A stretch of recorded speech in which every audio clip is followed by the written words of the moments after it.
तिला जरा उशीर होणार आहे म्हणून, तिच्या घरात काहीतरी काम आहे म्हणून. बाहेरच्यांबद्दल नाही विचारत गा मी. घरातली करती धरती कुठे गेली? ती वय बसली असतील कुठे तर टंगळ मंगळ करत, नाहीतर त्या थोरलीची खातिरदारी करत. पर काय बी म्हणा ताईसाहेब, त्या थोरल्या ताईसाहेब घरात आल्यापासून म्हातारी लय हरकून आहे. तुला किती वेळा सांगितलं ग तिला थोरलं थोरलं म्हणत जाऊ नगस म्हणून? मला लय भीहा वाटते तिची. अगं तिला काय घाबरायचंय? गावाकडची एक ठेवून दिली का नाही, पाणी बी मागायचे नाही. अगो ताईसाहेब जरा हळू बोला, हे असलं वाईट वंगाळ विचार मनात बी आणू नका, लई मोठा घोळ होईल बघा. तसं बी साहेबांची मर्जी आहे तिच्यावर. आणि रानादा मुठीत आहे आणि गोदा कान सन्निधा, ते लई कौतिक करतात बघा त्यांचं. आणि तुम्ही उद्या रागाच्या भरात येऊन उगा आगाऊपणा करशिला आणि गोत्यात येशिला. उद्या जर तिने तुमची तक्रार केली झालंच म्हणून समजा, मग काय घरात न उचल बांगडी झालीच म्हणून समजा. जरा बेतानं बोला तिच्याशी. चंदा तुला आधीच सांगून ठेवतो, आमासनी कुणाचं बी ब्या धावायचं नाही, कुणाच्या पप्पाला बी घाबरत नाही आम्ही. मास्तरनीचं येगळं आहे ताईसाहेब. काय येगळंय?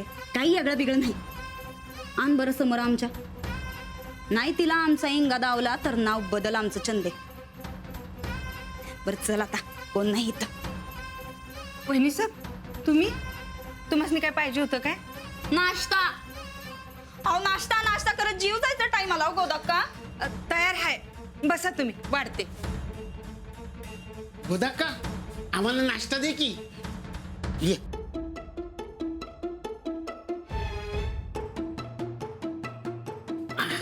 बस.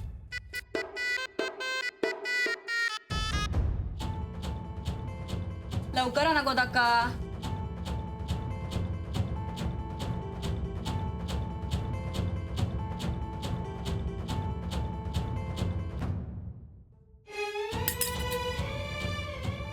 शे, काय पव आहेत का दगड? फार वातड झाल्यात बघा गोदाक्का. गोदाक्का हे असलं खाऊन आमासनी मारण्या बिरण्याचा विचार आहे का काय तुमचा? नाही तसा असेल तर आत्ताच सांगा. कधी बनवल्यात हे पोव? अर्धा तास झाला असं. अर्धा तास? अगं बाई, एवढं शिळं पाक खायची तर आम्हाला सवयच नाही बाई. ಏನಮ್ಮ ಹಿಂಗ ಅನ್ನ ವಾಯ ಮಾಡಬೇಡ್ದು. काय ಹಿಂಗ ಅನ್ನ ವಾಯ ಮಾಡಬೇಡ್ದು. काय अन्न हे पूर्ण ब्रह्म असं म्हणते ती. ಹೌದಮ್ಮ. मग खा तू खा. एक काम करा गोदाक्का, जातावर दळलेल्या पिठाचे घावणं करा नाश्ता. आत्ता अहो थोड्या वेळानं जेवणाची येड होईल की. मग जेवणाला करा. ती राधा आणि शारदा नाहीत, घरात लय कामं पडल्यात, उद्या करून देते की. आत्ता करा. वहिनी साहेब तुम्ही जात्याला हात लावणार नाही. राधे आली की तिच्याकडनं दळून घेते आणि उद्या घावणं करून देते.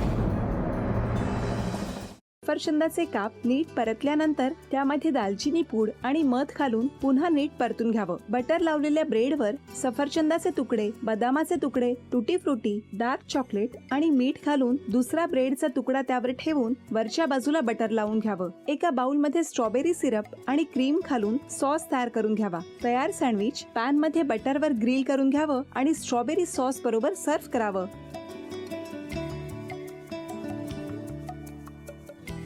हे जेव्हा बोलत होते तेव्हा मी बघत होतो की या दोघांनी स्वतःचा संसार उभा केलाच, पण स्वतःच्या संसाराबरोबर अनेकांच्या आयुष्यात आनंद निर्माण केला. तो आनंद महत्त्वाचा. हसत राहा, आनंदी राहा असं म्हणत शुभेच्छा देऊया. आणि ही झी मराठीकडून भेटवस्तू डेव्हिड तुमच्यासाठी. अभिनंदन. आणि वहिनींना तथास्तू पुणे यांच्याकडून ही पैठणी. अभिनंदन.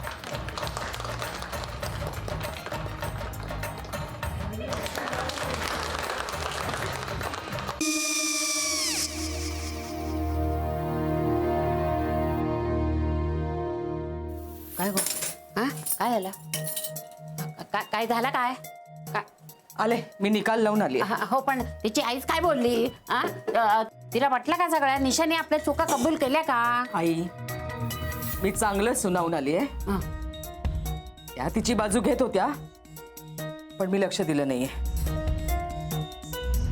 खूप झालं आता. चांगुलपणा खूप झाला. मऊ दिसलं ना की कोपऱ्याने खणतात ना माणसं, ते असं. अगो पण आईच म्हणली काय तिची, पटला काय तिका? मला माहिती.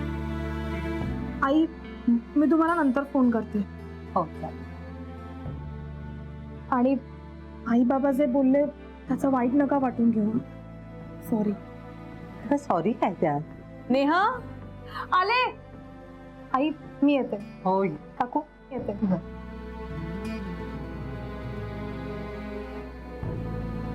सावकाश जाग. हो हो. मग काय काकू, कधी उडवता लग्नाचा बार? बघूया.